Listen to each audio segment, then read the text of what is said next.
The Do Good Work Podcast, hosted by Terrell Strayhorn and Jaquan Johnson. We specialize in taking a deep dive into issues that truly matter. Each episode unpacks the challenges and opportunities facing today's leaders, from classrooms to boardrooms, offering insights that inspire real change.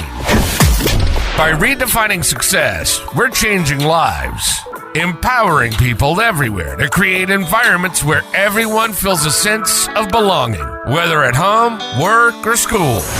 So hey, sit back, relax, grab your favorite beverage, and join us as we explore the issues shaping our futures, one meaningful conversation at a time. Let's go!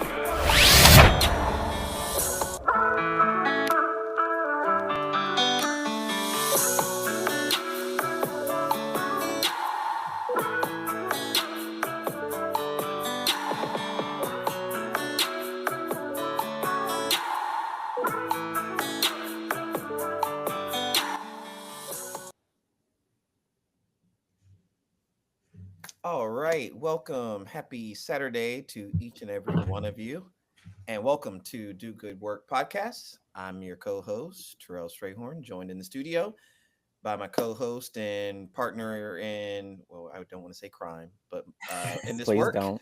right? Jaquan Johnson, and we are so excited to have in the studio with us Dr. Christy McMullen. Go ahead, get ready. This is going to be an exciting episode, but y'all know how we do it. First, if you have not already, please jump on to social media, like and share, tell folks the show has started. You don't want to miss it. We've got a great show for you, and we are super duper excited about the conversation that we're going to have with you this evening. So like and share across all of our platforms. We are on X, coming to you live through YouTube, LinkedIn, Facebook.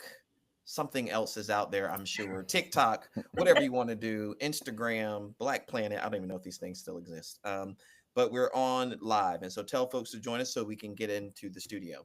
All right, I'm going to kick it over to Jaquan to do his thing. Start us off with our game. Let's do it. So the game that we like to do every week is using the first letter of your last name to describe your day or week. And Christy, I'm going to let you go first as the guest. First letter of my last name to describe my week. Magnificent. It was a good week. It was just a calm week. I was actually home from work, so I'm going with magnificent. Magnificent. All right, I like it. Terrell? Oh, I'm ready for yours. Oh, okay.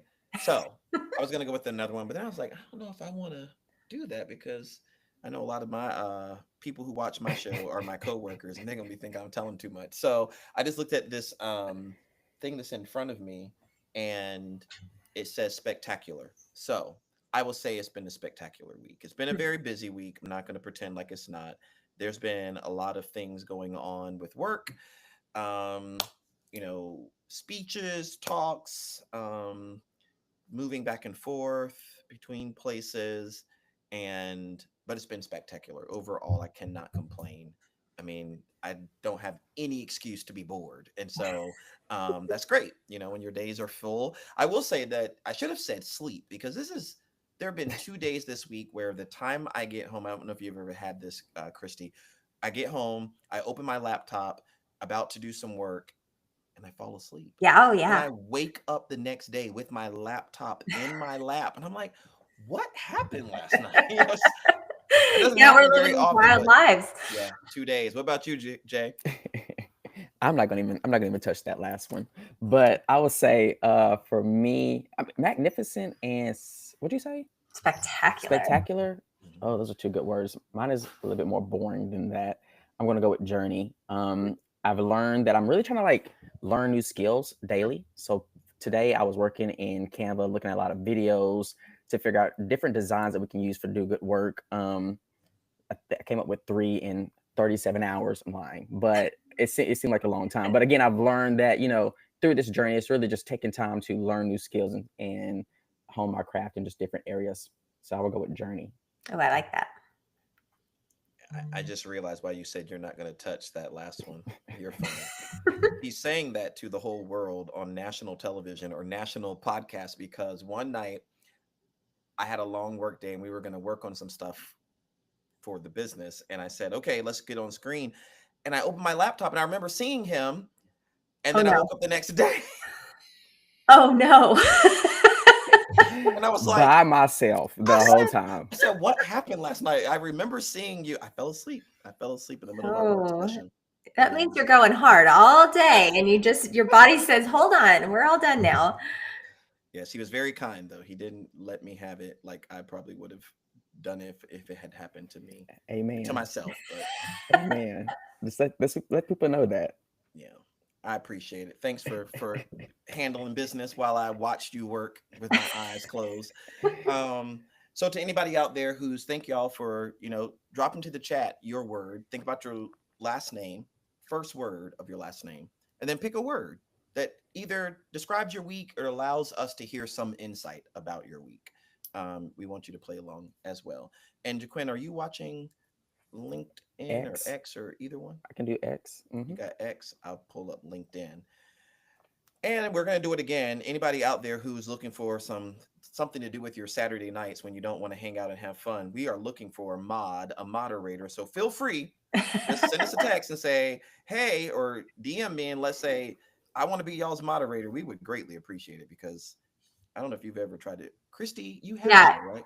It's hard to do it all at the same time. Yeah, and when Yes. to do it live and to keep up across all these platforms, it's a full-time Yes, job. I had a wonderful moderator when I went live, and it was wonderful. It was last minute, and I was like, "Oh, can you please just be on with me?" And she's like, "Oh my gosh, yes!" It was such a godsend. So yes, you definitely need a moderator. That's a great idea.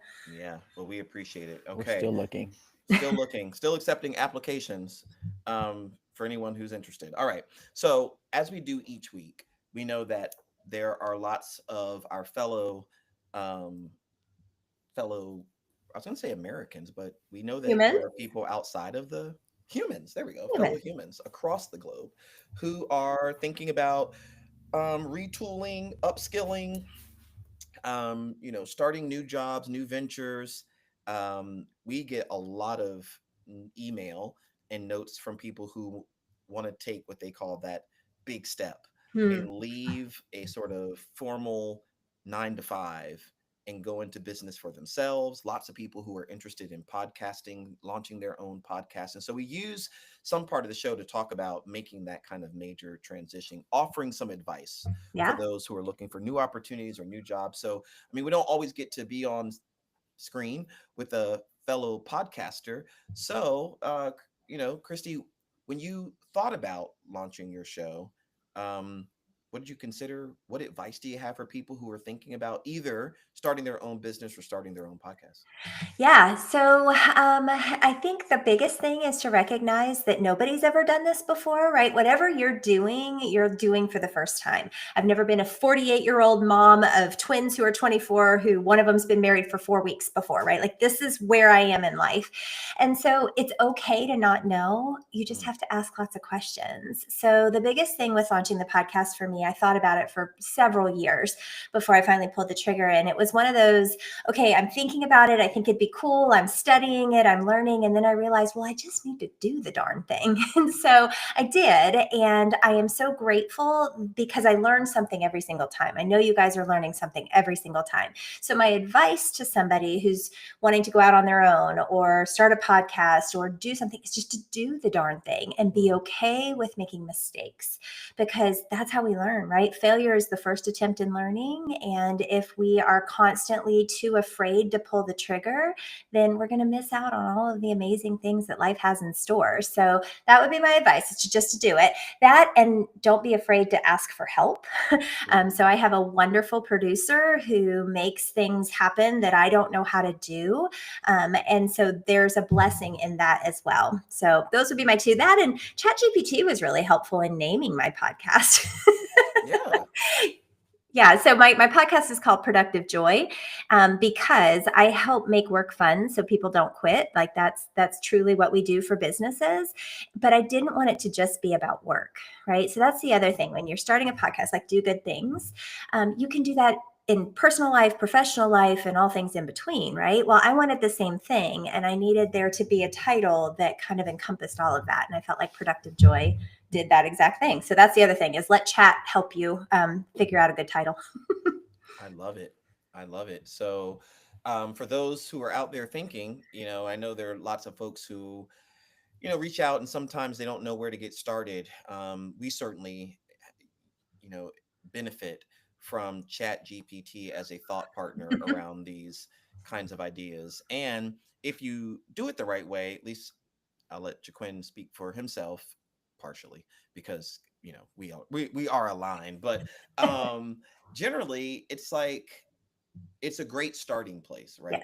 Yes. Rarely do we take what it says and say, oh, this is perfect. One, because we have ideas and thoughts, and we got some stylistic guidelines and Mhm. branding uh, guidelines and regulations that we try to align it with.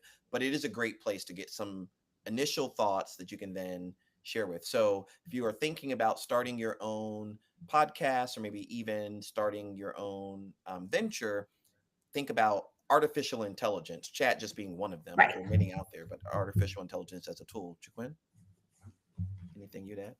Yeah, I mean, I agree. I think ChatGPT and other systems are very helpful, especially like you said, kind of getting something on paper, or an idea to spark something, whatever you're doing in that at that time. I'm a huge advocate of ChatGPT. However, I don't abuse it. Yeah, I would never uh, take the output and just copy and paste it. Rarely ever do that. So, if it gives me something I like it, I may pull from it, but I don't just take word for word. No, I think so. One of the things that I actually do is I'm an author coach, and I'm also I work with students who are getting their doctorate, and in both of those cases, they're doing a lot of writing, right? And you can't go to chat and say, write this for me. But what you can do is say, I have these 10 ideas. Can you help me make them into something that actually makes sense? And I think that's the difference. I just interviewed a guy this week, actually, who was amazing. And he said, oh, shoot, I'm going to read it because it was that good. He said he wrote a book called The Last Book Written by a Human. And he talked about the fact that as our machines get more intelligent, we have to get more wise. And I think there's that power too, right? As humans, we have to be the wise ones. We don't necessarily have to be the most intelligent in the room, but we have to be the wisest. Yeah, I love that. I think, as we were saying about how to, just different ways of using it. Sometimes when I have an idea of, okay, so there are 4 or 5 things I'm thinking about, and I just want to know, like, what's the relationship between them, or how can I bring them together? Sometimes I'll ask chat. Um, it's a very interesting tool, because if you train it the right way, you're like, one time I asked it to do something. I was like, given everything you've learned about me, do this, and it did it quite well. I mean, it was clear that it was starting to incorporate aspects of my tone and my approach and my interest. And so artificial intelligence, one, is here to stay. You're exactly right about that. And we encourage you, as you think about, upskilling, retooling, all of that, that you might see artificial intelligence in its fullest sense, as a great partner to some of that. All right, we got someone, Jacob, thank you, who says, I have ADHD, and let me tell you, ChatGPT helps me organize my thoughts. Good to see you, Jacob. Welcome to the show again. Yeah, great way to organize thoughts and to use technology in it. So let's see. All right, we've been really spending a couple weeks also talking about the job search. So we've given tips on writing cover letters. We've given tips on tools, some AI, on how to do your resume, and the like. So let's see. Do you have any memorable moments, Christy, from your career where, I don't know, a job interview that went really, really well, one that did not go so well, some lessons learned that you might share with people? What about the upside first? Any that stand out? Yeah, so I actually have the honor of interviewing a lot of people in the job that I'm in, and I coach my students on how to interview well, because these are teachers or educators who want to become assistant principals or principals, and so they're going to be interviewing for that next job. So something that goes really well is, that last question. Well, there's two things. The first question is almost always, tell me something about you. Why would you be a good fit for this job, right? And that is an opportunity to just tell them all the amazing things that you have by creating STAR stories. STAR stories are situation, task, action, result, right? But most people stop somewhere around situation, task, and they don't ever give that result. So I did this really amazing thing, and this is what happened because of it. So that would be the first thing that I have learned is the right way to interview. But the best one, two, I've got two more, sorry. The second to last one would be that final question that's almost always, do you have any questions for us, right? When that question is asked, people frequently say, well, when would I start? Or what would the pay be? Or whatever. And those are all questions you can ask HR later. That question needs to be a setup so that you can tell them how wonderful you are. So what would it look like if you hired the right person in 5 years? Or what are you looking for in this employee? So that you can turn around and say, oh, by the way, I've done this thing and I am this person. And so that's really effective. But perhaps the most effective thing that somebody can do in a job interview is tell the interviewer that they want the job. So frequently, you don't just say, and I'd be really good for this, and I'm so excited to get to be a part of your culture, versus thank you for your time, right? Like being genuinely honest that you really want the job. And so I've had several that have done that. And they're the ones that got the job for sure. I'm not going to give it to somebody who's just kind of like, meh, that was nice. That's awesome. Yeah, that's important. So one, the STAR method we have talked about before, but the way you just captured it so simplistically is like, don't forget the R, the result. Yeah. I did this, and here's some incredible things that flow from it. And then this other piece about just it's okay to express interest in the job, because I think sometimes people don't want to seem thirsty or in Right. high need or overly zealous about it. But you might also leave the employer wondering, like, are you really interested in this and do you want it? Jaquin, you have something to say? And then my niece is texting a question that I'm going to pitch to Christy. I love it. Well, no, I mean, I will say, for mine, I just got the text from my friend saying that yes, I can share the story. They are actually listening, so hopefully I tell it correctly. They don't text me saying you lie the entire time. But I had an interesting conversation with a friend this week, and they said that I'm really nervous about what to say when they ask me about my salary expectations. And I read the job description, and I was like, why are you worried about that? Just to let them know that the salary range was between 125 and 185. And I was like, just stay between that range. And they said, well, I don't make that much now. I don't feel comfortable saying that. And I was like, if they give you a salary range, you need to be within that range. It doesn't matter how much you make now. They're not going to go find, search, look up, what you make now and then be like, oh, this is what they make. So let's just give them, a little bit more. I think too, you mentioned, Christy, honest. And I think that sometimes we are a little too honest, although that's not bad at all. I think honesty is important, an important value, but being honest in this situation, I think can hinder you. When you get the job offer, you then can negotiate 10 to 20% more than what the offer is based on your background and location. So understand that this is a game and you have to play the game. If you give them what you make now, they're only just going to give you a little bit more than that. Yeah, absolutely. Yeah. Know your worth, right? You also need to say, hey, I am worth something. And that's a really difficult thing for people to do, is to put a price tag on what they're worth. But we are worth lots of things. We're worthy because we're worthy, not because we earned it. Now, the skill level and all of that, obviously, that comes into play. It plays a role. Yeah. Kind of important. So the second question, then we'll be ready to sort of transition here, is, and this is a hard question, right? So she's clearly getting ready for an interview. Well, it says ... Anyway, so she's getting ready for an interview, and the question is around like, sort of, what are your weaknesses or areas of improvement? How do you approach that question, and any advice for our audience? Honesty on that one for sure. That's a question we have frequently asked. And you don't want to spin the whole thing positively. You want to be honest. You want to say, you know what, I really screwed up with this thing, or I'm not the most organized person in the world, or whatever it might be, because that shows that you are real enough to see your own faults as well as your successes. It's not okay to say, you know, I'm perfect in every way, because we're not, and we're not meant to be. So one of the things that you have to do is you have to leverage your superpowers. We all have them. We all have a unique genius. That's the thing that we're really, really good at, that comes really easily to us, but doesn't necessarily come easily to others.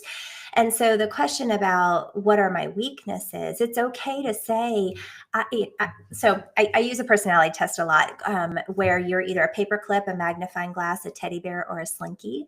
And I'm a slinky, which means I'm fun and I'm full of ideas and I have all of these different things going on in my head all the time, but I desperately need a paperclip in my corner to actually get things done. They're the ones that are super organized, linear, have a color-coded sock drawer, right?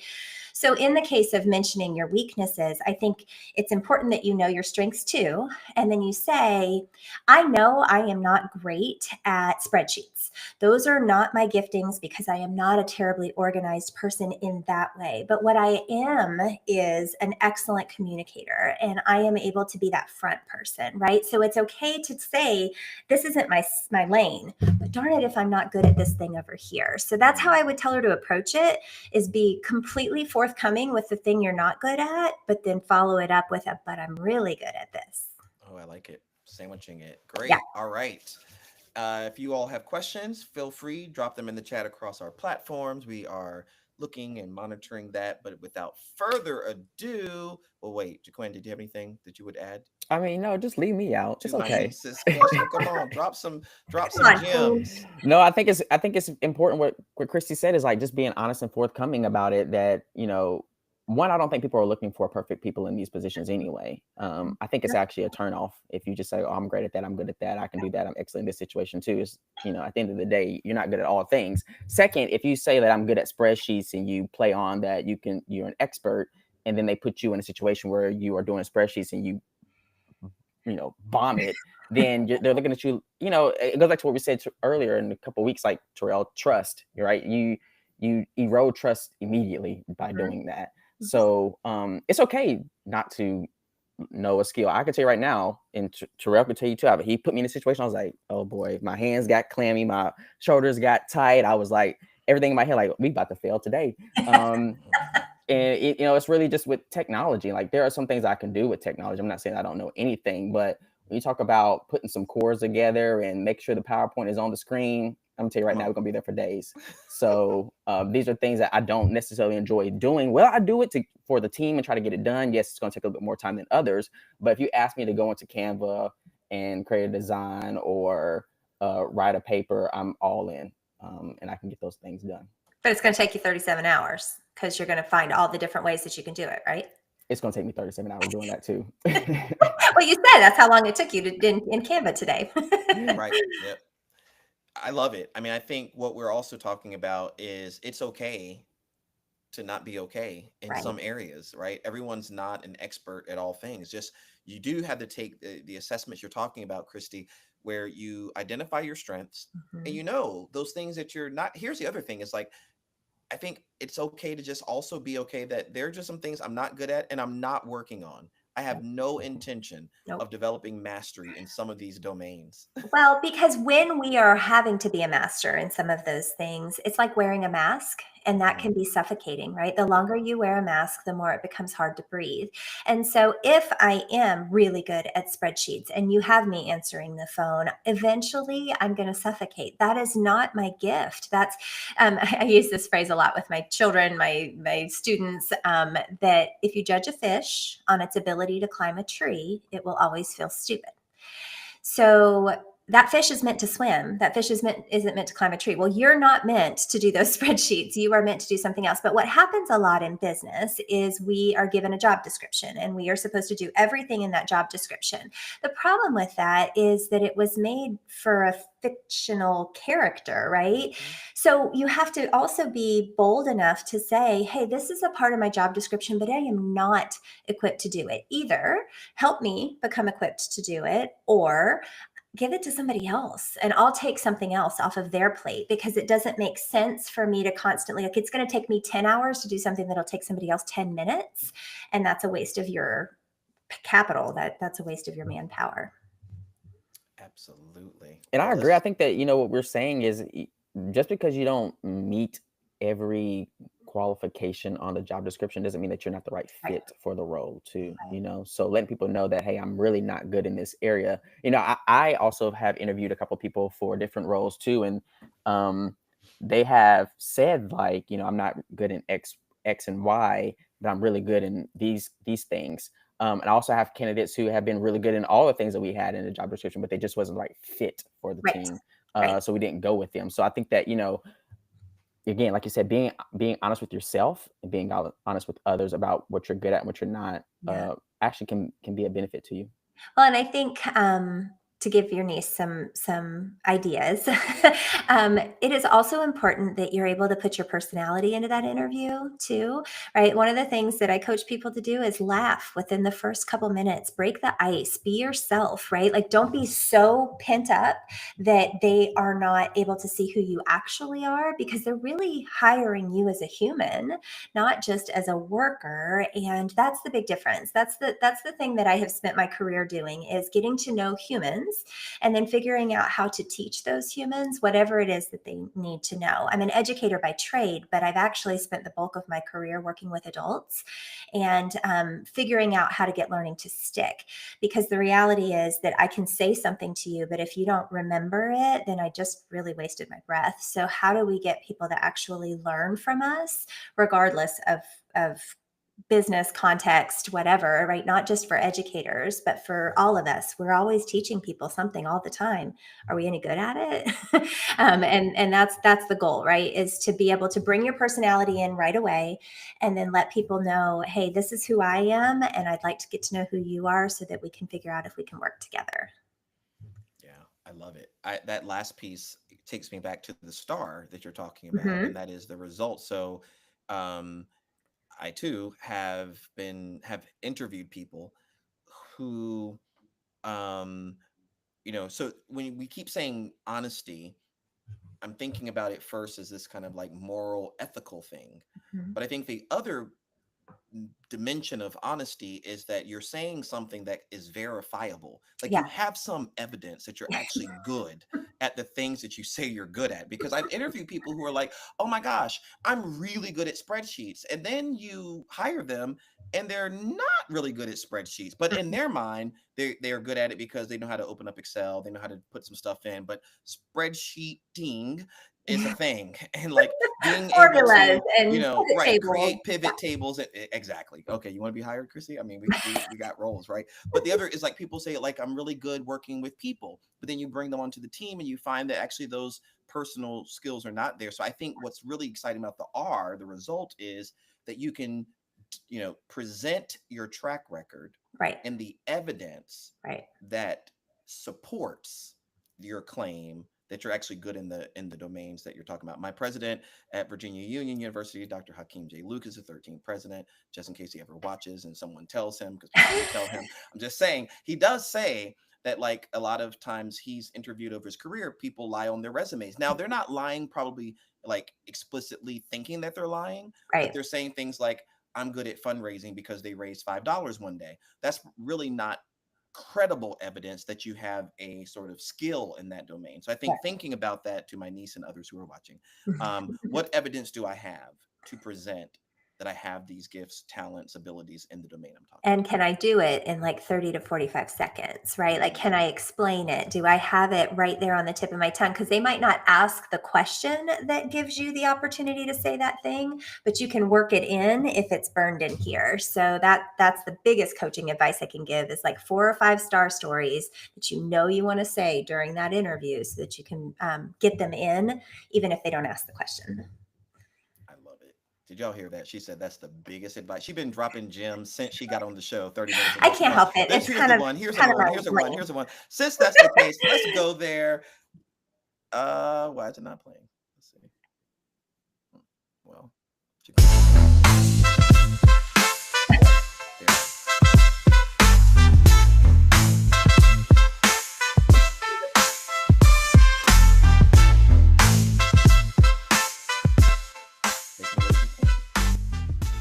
Well, let's get to know our guest today, Dr. Christy McMullins. She helps leaders create productive joy. If we don't make work fun, people quit. Mhm. Christy uses a tried and true formula she researched for 25 years for improving human interactions.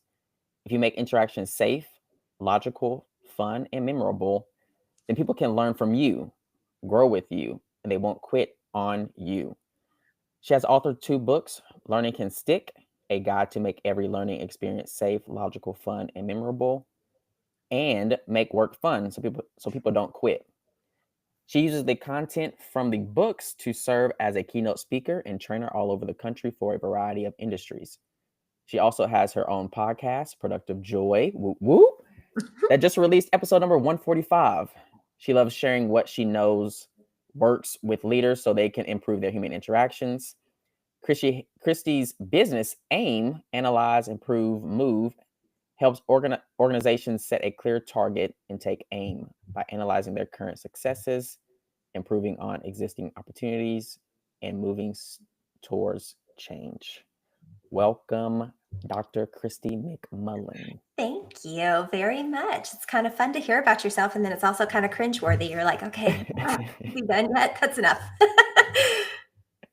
I would agree. Yeah, we've been some places, and it's like, oh, it's pretty cool. Well, I'm not going to be shady on the podcast, but mine is not as long as others. And I remember one time we was listening to Terrell's. I was like, oh, what hasn't he done? Good grief. Okay.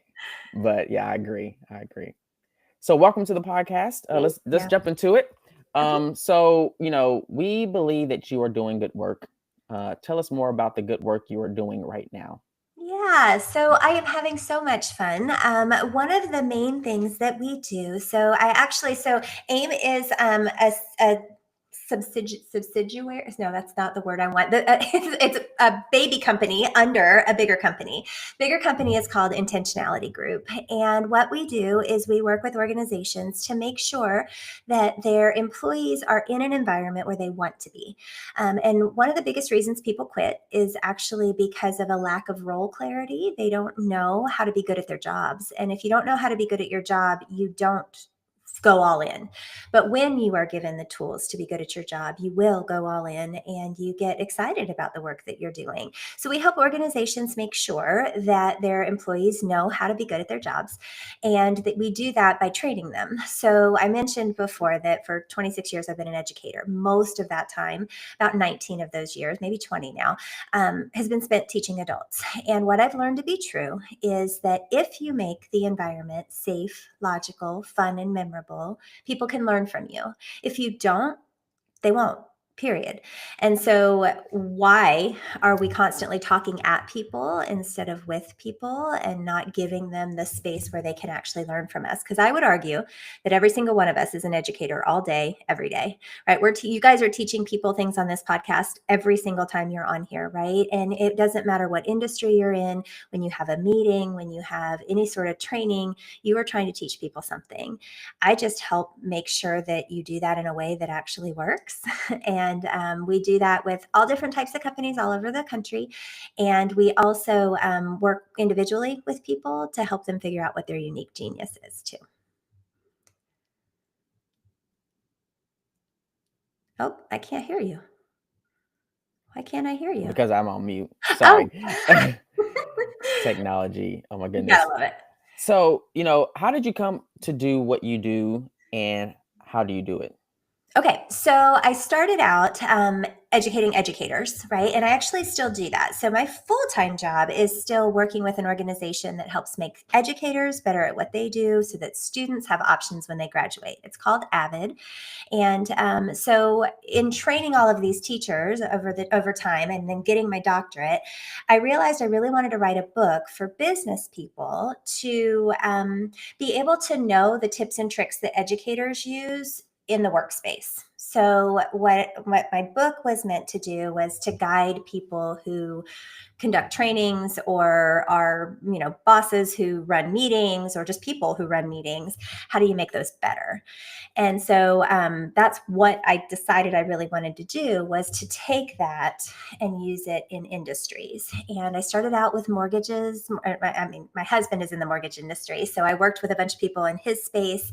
And then I switched into healthcare, and I have done lawyers and just all different types of humans. And what I've discovered is every one of them needs the exact same things because we're humans and I know how to teach humans. So how do I do that? I do that by making environments safe, logical, fun, and memorable, and then talking them through how they can do the same. So do you want to know what safe, logical, fun, and memorable means? Yes, Okay, yes. because I want to tell you. Okay, so safe doesn't mean you're not going to trip over a cord and hurt yourself safe, although that's important too.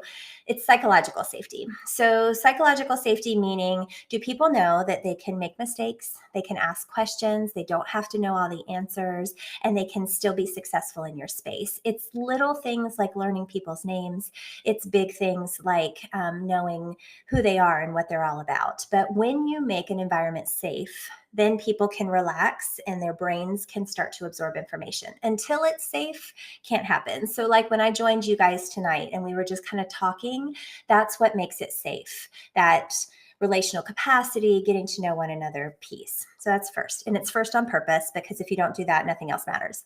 Logical means you have a plan. You stick to the plan, but you can't be the only person who knows the plan.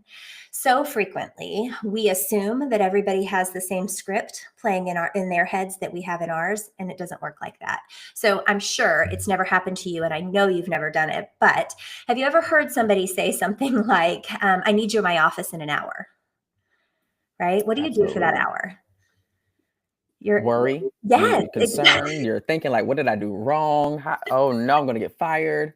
exactly. You never think, oh, wait, I'm going to get a raise. No, we immediately go to the negative. Well, that's because you didn't set them up for success, right? Clear is kind. Brene Brown says it, and I just appreciate it very much. Clear is kind, unclear is unkind. Instead, say something like, I need you in my office in an hour. It's to talk about the Smith file because the Smiths are coming in at 3:00, and I know you know more about it than I do. Well, now I can prepare for the hour. It actually is, good, and I walk away feeling a little differently than I would if you didn't.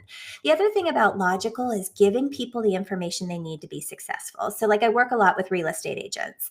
And when somebody is buying a home, that is the biggest purchase they're ever going to make, and they're nervous about it. So, the real estate agent knows everything about the laws and the rules and the papers and the forms and all the stuff. You need to give that to the person you're talking to. So what if you gave them a one pager of, here are the 5 things that you need to know about, the first step of buying a home? Because you can say it to me, but I'm going to forget most of it and I'm totally overwhelmed. But if you hand it to me and say it to me, then that's logical. So that's safe and logical. Fun means that you are actually getting neurons to fire. So we all like to have fun. People quit things that aren't fun, right? You don't go on a second date if the first date was awful. You don't go to a movie a second time if you hated it. But we ask people to come to work day after day after day, even if it's miserable. And people don't do that. They either quiet quit or they actually quit. So I don't know about you guys. What do you do for fun? Like, if you had to define fun, how would you define it? What's fun to you? Go ahead, Terrell. That's a great question. I mean, fun could be anything. It could be a pleasant walk or run, riding my bike. It could be, I mean, we were working on some pretty serious documents today at work, but we were around the table. Everyone was, laughing, having Exactly. fun, going down memory lane, having, I think Jaquin and I have had some pretty serious deadlines Mhm. where if music is on and Yep. we have liquid motivation or inspiration near us, um, and we can sort of share stories and jokes, it makes a very serious, heavy deadline feel lighter. Love it. Beautiful definition. What would you add, Jaquin? Listen, I would agree. Going for a run, I enjoy doing that, especially when it's time to write. I'm probably the one that's really promoting and encouraging. Sorry, uh, Mama Linda, the wine, to loosen up the vibe and play some music, to really think about what we're talking about and how we're trying to get it across to our audience. Sitting around with family and friends. If you Mhm. get me around my mom, I'm probably going to have the most time in my life, and enjoying downtown Nashville. All of that. Perfect. So those weren't exactly the same definition. I actually ask all of my podcast guests this question, and I get different answers every time because fun for you and fun for me aren't exactly the same. But I'm telling you that you have to make work fun. So my definition of fun actually does kind of cross all people. And so here's my definition: fun means that people feel valued and appreciated. Fun means that people have a voice and they're allowed to use it. And fun means that people are able to leverage their talents for the greater good. So, valued and appreciated, like you were talking about, we're all sitting around at the table and we're all talking about the work, but we all have a very distinct part in that work. And we're telling each other, hey, you did a great job with this, or thank you so much for that. That's fun, right? And then the having a voice sitting around that same table, being able to say, hey, I don't think that's the best idea we've ever had. Let's talk about how we might do it differently. It's listening to the people who are doing the work instead of assuming that you, as the boss or whatever title that might be, have all the answers.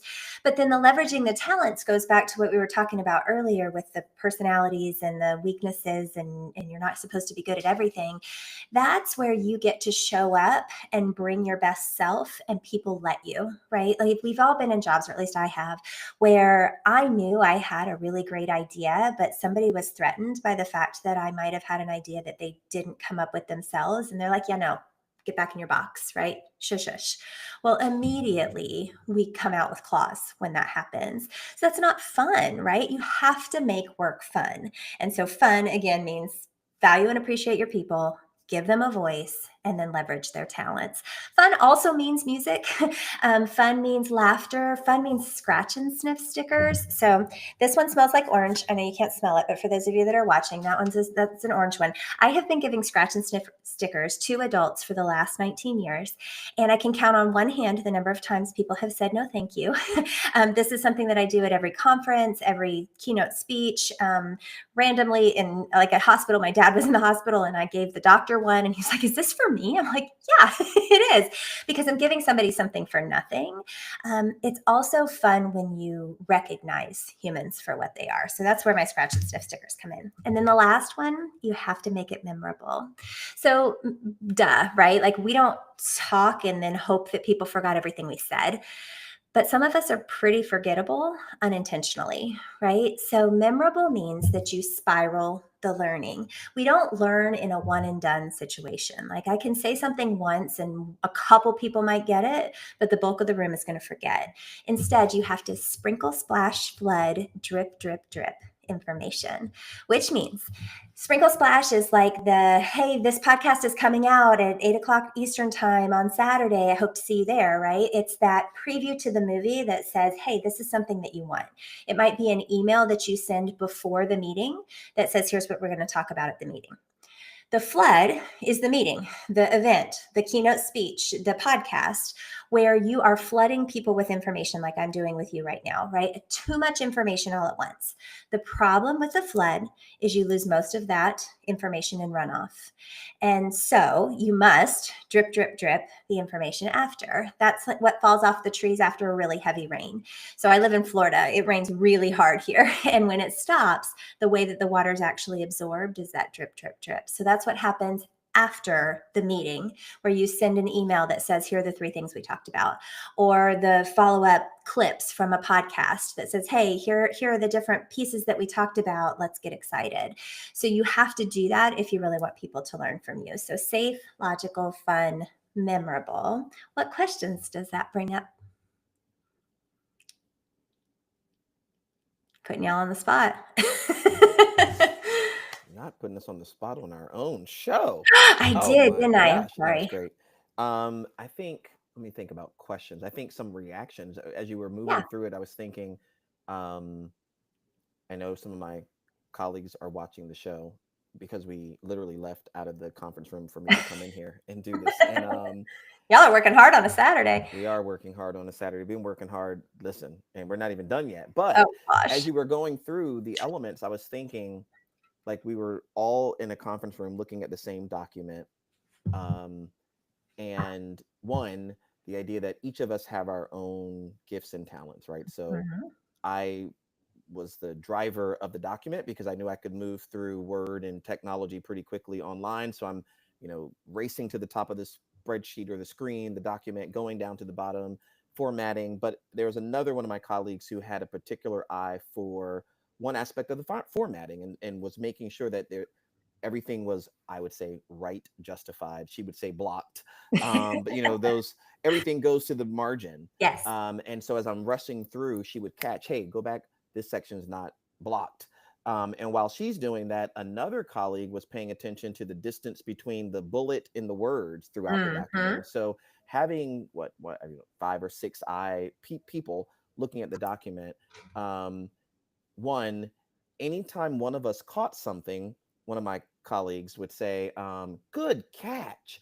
And so then we started all doing that, right? So after she introduced this, someone else would say, oh my gosh, there's not a page number on this. We say, good catch. So now people are getting celebrated and recognized for their contributions, no matter the size, no matter what part of the document. And throughout a 6 or 7 hour work session, where I think a lot of people would be frustrated about spending a beautiful Saturday sort of trapped in a conference room, we converted it into a space of joy. Love it. So I think that's at the heart of your work. 100%, 100% what I'm talking about. You made it fun, even though the work itself might not have been as enjoyable. The time spent with the other humans who were doing the work was. And so that's exactly what it means. And you were logical. You were actually safe, logical, and fun in what you were doing, which is pretty well done. Yep. Jaquin? Well, I have many examples of what you shared.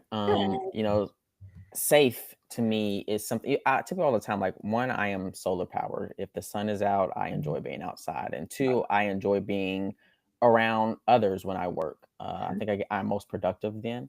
There are moments where I have to be alone and get some things done, shut the door. But if I'm around someone that I enjoy being around, that I feel safe around, then a lot can get done. And I think that, to create these environments, they have to be co-created. I don't think only one person can do it. Like, as Terrell's example was, like, good job. And then everyone's start to buy in and then do it. I also believe, I've noticed in my work too, at one of the campuses I worked at, there was someone in the room who always say, every day, like, he would yell, let's go. And it became a thing for everyone. And he said to me one day, he was like, the energy that we create, one person, based on their powerful words, because words do matter, can change a setting, can change a room. That also can change the campus. It can change the community. It can change the town. And eventually it can change the world. Yeah. And I believe that if we show up with good intentions, joy, kindness, understanding that people need to be accepted, respected, valued, understood for who they are, then we can get a lot of things done. Life is more enjoyable. It's more fun, and we make memories based on that. No one wants to. Okay, I'm gonna start preaching, so let me calm down. Okay. No one wants to go anywhere and look down at, or viewed as inadequate. And I think that the world is hurting, and hurt people.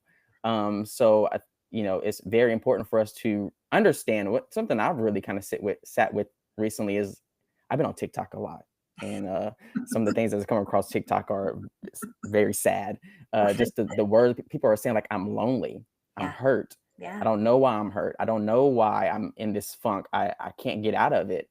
And we don't understand what's going on in other people's lives. Mhm. And we have to go to work from 8 to 5, and people don't want to be crapped on during that time. So Right. yes, I do believe the elements that you shared. Safety is very important. Psychological safety is important. Mhm. Making things logical, fun, and memorable makes work more enjoyable.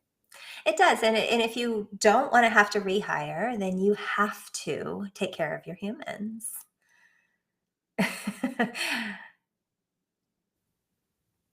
I agree. Yeah, I mean, I think too is when we treat people the way they should be treated, Mhm. um, we retain more employees. Well, and the reality is that many businesses will say, yeah, but we're worried about the bottom line and we're going to focus our attention on that. Well, I'm here to tell you that you absolutely cannot improve your bottom line unless you take care of your people. So, Harvard did a study a few years back called the Happiness Advantage, and they studied happy people, and they discovered that happy people, and they had criteria for describing the happy humans, but they were 31% more productive than their unhappy counterparts. Because when we feel that joy, right? And I believe that joy is a choice, but that contentness that you can feel at work when you are valued and appreciated and you want to be there, that turns into productivity. And the more productive that you are, the more the bottom line is positively impacted or negatively impacted. So you have to decide. So, one of the things that we do is we help organizations put a monetary number on their people. Not the I pay this salary, but how much would it cost you to hire a new human or to train the ones that you have or to give them what they need in order to be successful in this space? And it usually ends up in the millions that they could save if they spent a few thousand just taking care of their humans.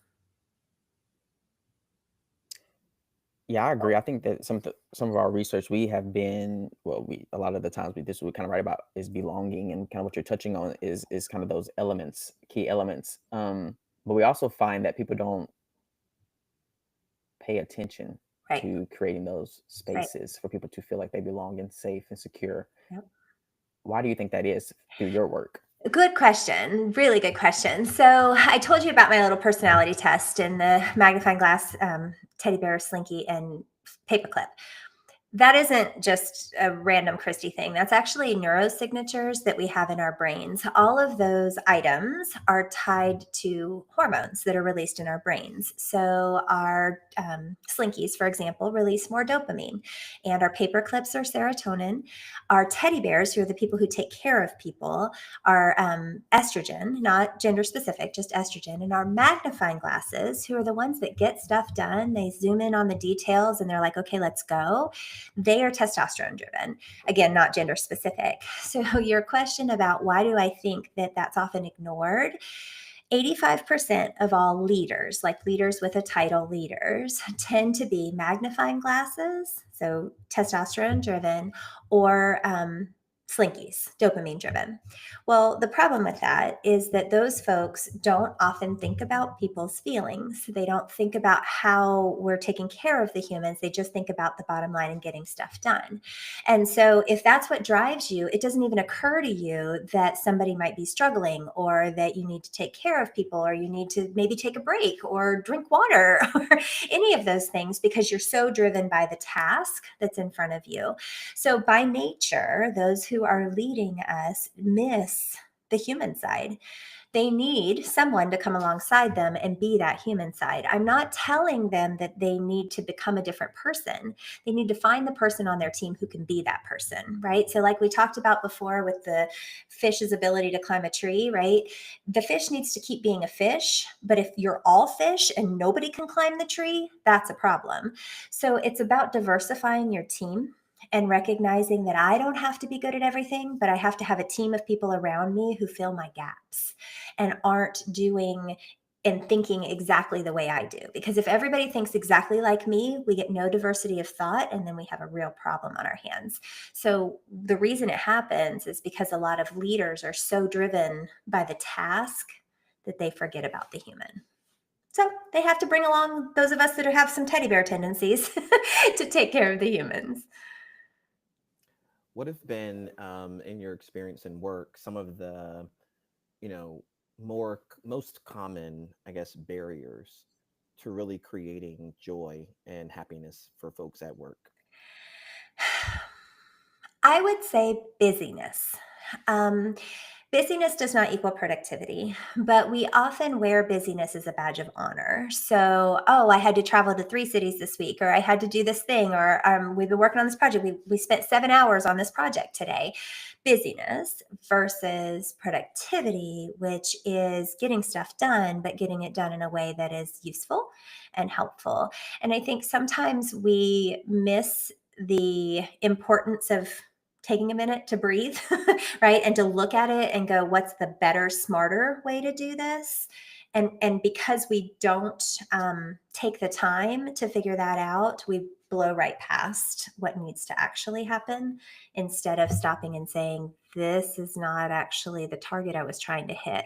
So what AIM does actually is it helps people set a very clear target and then take aim towards that target instead of just making a lot of assumptions. I think the other thing that we tend to do in business and in life is we make a whole lot of assumptions about what success looks like. I want to be successful. Okay. How do you define success? Is success working 20 hours a day, or is success being able to take a vacation, or, what is success? And so I think those two things are the problem. We're not setting very clear targets, and then we're not slowing down enough we're so busy that we're not productive. Love it. All right, we're in the final couple minutes here. We can do some of the wild cards. I know one of them is, what's something that you've read, seen, heard, or listened to lately that has left an impact on you? Gosh, there are so many. Okay, so I'm going to go with a book called The Gap and the Gain. So in this book, I'm an Enneagram 7. If you're not familiar with the Enneagram, it's another personality test. There are 9 of them. 7s are enthusiastic optimists. Shocker, I know. As an enthusiastic optimist, I don't sit in my feelings very well. I can sit in other people's feelings just fine. But if, I'm not going to tell you that I'm struggling. I'm just going to blow right past it. And I'm also not going to celebrate the wins. I'm going to blow right past those too because I'm on to the next win. So the book, The Gap and the Gain, is about recognizing it, and it's written for people who tend to be high achievers. We tend to live in the gap instead of the gain. The gain is the goal that we've set for ourselves, and the gap is the space between where we are and where we want to be. And we tend to live in the gap instead of recognizing that every day we make it a little closer to our gain. So it's about learning how to celebrate the wins instead of living in that space where, when I get to my 200th episode on my podcast, I'm at like 189 or something. When I get to the 200th episode, then I'll celebrate. No, I'm going to celebrate the fact that I have done 189 episodes, right? Or I have 2 beautiful children who are successful humans who are doing their thing. And now I have a bonus daughter because my son got married. Or I could say, well, I wish they'd hurry up and have kids, right? No, I'm going to live in the gain where I am right now instead of living in the gap, which is when that next thing happens, then I can get excited. So it's a great book. If I could put my hands on it, I would tell you who wrote it. It's over here somewhere, but it's a great book. So look it up, The Gap and the Gain. That's good. Well, this was not on the list that we sent you, but I love a good surprise question. The question I want to ask, well, it's not really a question. Before we leave, is there anything that you want to leave the audience with? I would say that you have the power to create productive joy. And the first thing that you have to do in order to create it is to define it. What does productive joy mean to you? For me, productive joy is that space that I get in where I am genuinely so much enjoying what I'm doing that I don't even realize that it's work. That I am just, the time is passing. Some people call it flow, right? Where you are just doing the dang thing and you're doing it really well. And enjoying every minute of it. I want people to have more of that. And I want them to recognize what it is and then be able to create it both for themselves and for the people around them. So find that shot of B12, whatever it is, go look for it and then hold on to it really tight because you really deserve it. And there you have it, folks. It is time to go home. Christy, we really appreciate it, your time. Thank you for taking the time to share a lot of, key insights with the audience today. And, we understand that there are some who weren't able to tune in, but they will go back and listen to it. Hope so. And until next time, good friends, do something good, do good work.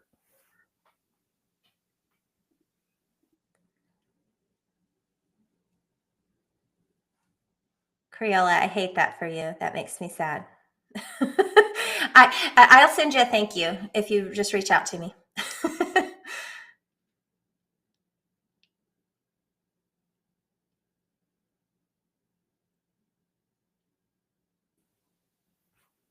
I think Terrell has missed his cue.